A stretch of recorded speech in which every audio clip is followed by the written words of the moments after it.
Donc, dernier point au programme de ce chapitre, le signe des fonctions homographiques. Donc, qu'est-ce que c'est une fonction homographique? Déjà, c'est une fonction du type f de x égale ax plus b divisé par cx plus d. Donc, en fait, concrètement, c'est le quotient de deux fonctions affines. C'est une fonction affine divisée par une autre fonction affine. Elle va être définie sur R privé de moins d sur c, puisqu'on sait que pour qu'une fonction existe, il ne faut pas qu'on divise par 0. Il ne faut pas que le dénominateur soit nul, sinon on divise par 0, ce qui est impossible. Et du coup, le dénominateur c'est cx plus d. Si on cherche qu'un cx plus d égale 0, ça fera cx égale moins d, x égale moins d sur c. Donc le moins d sur c, c'est ce qu'on appelle la valeur interdite de ma fonction, c'est-à-dire la valeur que x ne peut pas prendre, sinon la fonction n'est pas définie. Un exemple, x moins 2 divisé par moins 4x moins 12, c'est une fonction homographique.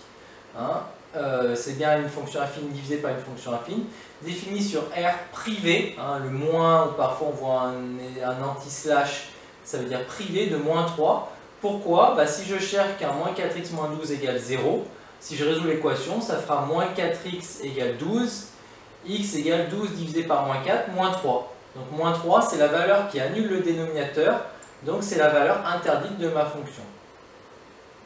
Comme pour les fonctions du second degré, pour étudier le signe d'une fonction homographique, on va étudier le signe de chaque terme, son numérateur et son dénominateur, puis on va faire le bilan.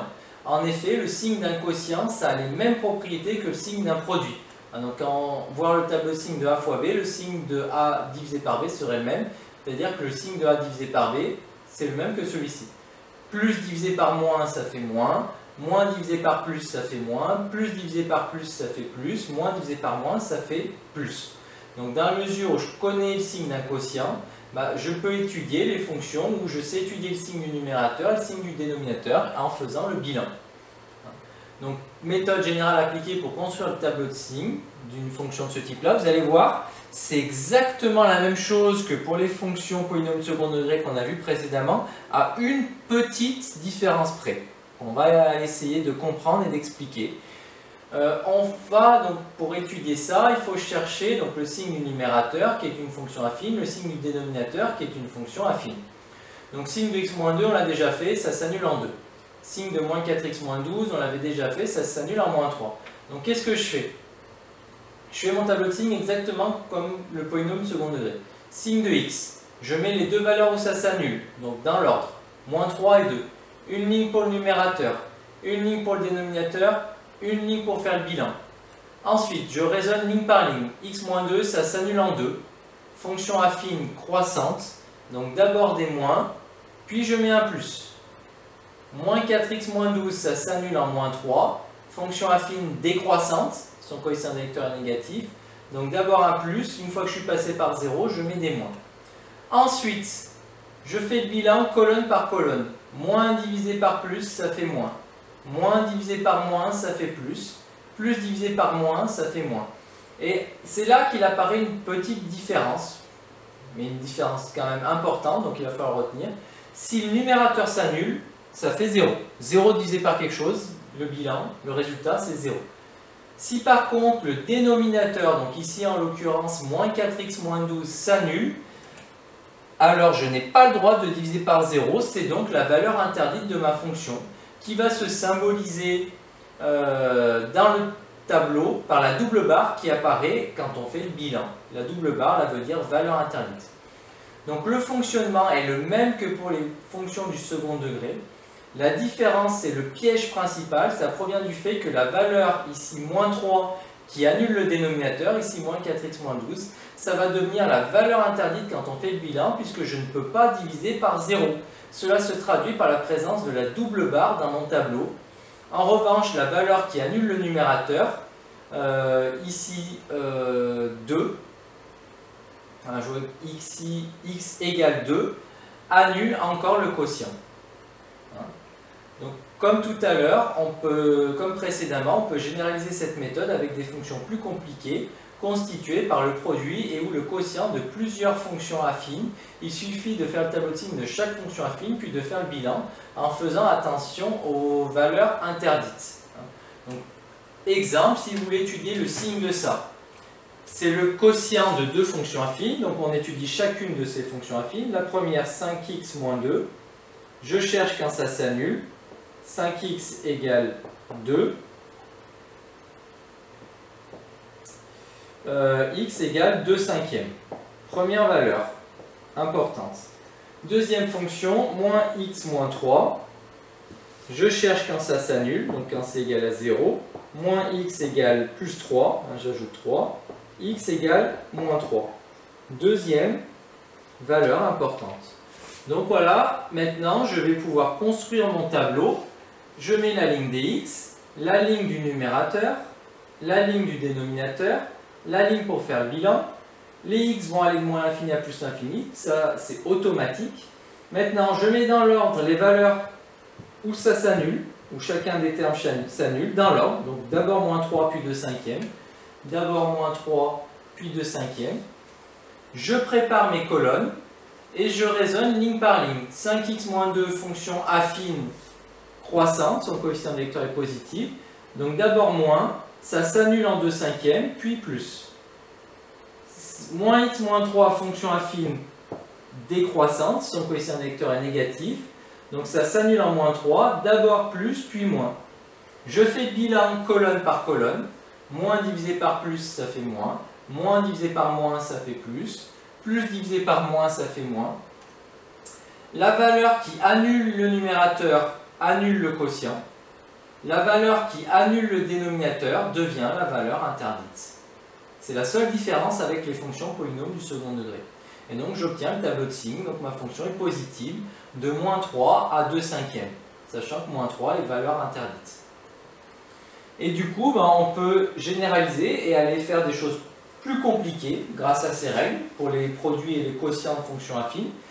Puisque là, j'ai une fonction alors très compliquée, mais constituée du produit de 4 fonctions affines, qui sont toutes en parenthèse, chaque facteur est une fonction affine.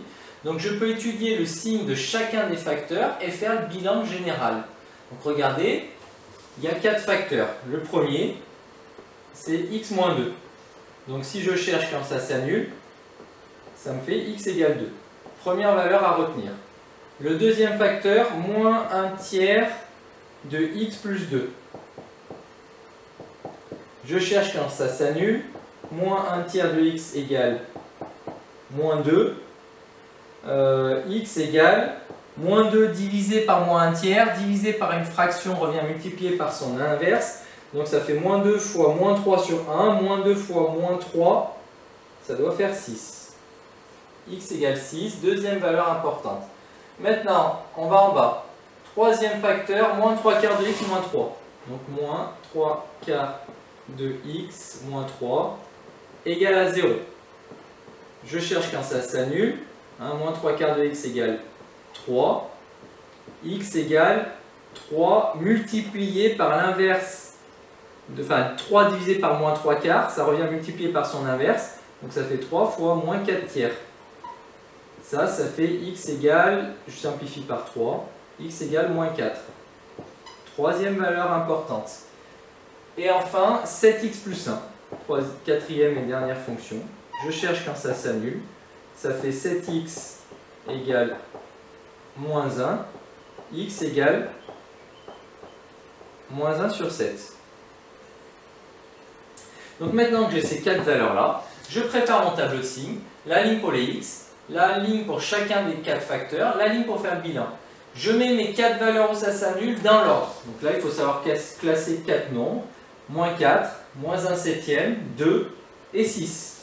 Donc moins 4, moins 1 septième, 2 et 6. Et maintenant, je raisonne ligne par ligne. X moins 2, ça s'annule en 2. Donc en dessous du 2, je mets un 0. C'est une fonction affine croissante, son coefficient de vecteur est négatif. Donc d'abord des moins, tant que je ne suis pas passé par 0, puis des plus. Moins 1 tiers de x plus 2, ça s'annule en 6. Donc en dessous du 6, je mets un 0. Coefficient de vecteur négatif, donc fonction décroissante. Donc d'abord des plus, puis un moins. Moins 3 quarts de x moins 3, ça s'annule en moins 4. C'est une fonction affine décroissante. Donc en dessous du moins 4, un 0. Un plus en premier, une fois que je suis passé par 0, que des moins. Je reste négatif. Et enfin 7x plus 1, ça s'annule en moins 1 septième. C'est une fonction affine croissante. Donc 1 moins 1 septième 0, d'abord des moins, puis des plus. Ensuite et enfin, je fais le bilan colonne par colonne. Nombre impair de moins, bilan positif. Nombre pair, ici il y en a 3. Nombre pair de moins, bilan positif. Nombre impair, ici il y en a 3 de moins, bilan négatif. Nombre pair, il y en a 2, bilan positif. Nombre impair, il y en a 1, bilan négatif. Nombre pair, il y en a 2, bilan positif. Et enfin, là où les numérateurs, il y en a 2, s'annulent, en bas ça s'annule. J'aurais même pu mettre des zéros. Alors, je mets rien, pourquoi pas, mais si je vous conseille de mettre les zéros. Là où les dénominateurs, il y en a 2, ces deux-là s'annulent, ça devient des valeurs interdites. Donc je symbolise ça par des doubles barres. Et enfin là, je vous ai même demandé non pas de faire le tableau de signes, mais de résoudre une équation. Donc pour résoudre une équation, il faut d'abord faire un tableau de signes. Donc le tableau de signes était un préalable, indispensable quasiment. Sinon sans faire de tableau de signes, vous ne réussirez pas à résoudre ce type d'inéquation. Mais ce n'est pas la réponse. La réponse, c'est l'interprétation du tableau de signes. Parce qu'on a cherché quand c'était supérieur ou égal à 0. Ça veut dire quand j'ai mis un plus dans mon bilan. Dans mon bilan, j'en ai mis 3 des plus. Donc il y a 3 intervalles sur lesquels la fonction est positive. Le premier intervalle va de moins l'infini à moins 4. Moins l'infini est toujours exclu. Moins 4 est exclu parce que c'est une valeur interdite. Donc on va toujours exclure la valeur interdite. Ensuite, deuxième intervalle, de moins 1 septième à 2. Moins 1 septième est exclu parce que c'est une valeur interdite. Par contre, 2, je l'inclus parce qu'on veut que ce soit supérieur ou égal à 0. En 2, c'est égal à 0, donc en 2, ça marche.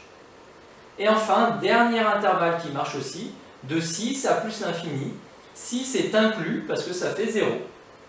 Plus l'infini est exclu parce que j'exclus toujours l'infini dans mes intervalles. Donc voilà comment vous êtes capable de résoudre une équation extrêmement compliquée. Attention que ce soit bien clair, ça c'est le niveau ultime des équations que vous pouvez rencontrer en seconde. Et dans la majorité des cas, vous aurez même des inéquations beaucoup plus simples que ça. Mais en tout cas, si vous avez compris et si en plus vous êtes capable de refaire ce tableau de signes et de résoudre cette inéquation grâce au tableau de signes, alors là déjà bravo, vous pouvez être fier de vous et vous pouvez être très confiant parce que vous n'aurez pas de difficultés plus grandes que ça. Et je vous dis, la majorité des cas, ce sera des cas beaucoup plus simples comme ce type de tableau de signes là à faire pour une fonction graphique ou ce type de tableau de signes là à faire pour une fonction polynôme du second degré. Voilà, j'espère avoir été le plus clair possible. Encore une fois, la clé c'est de faire le plus de tableaux de signes possible pour voir les différents pièges possibles, y être habitué et ne plus tomber dedans au fur et à mesure. Bon courage!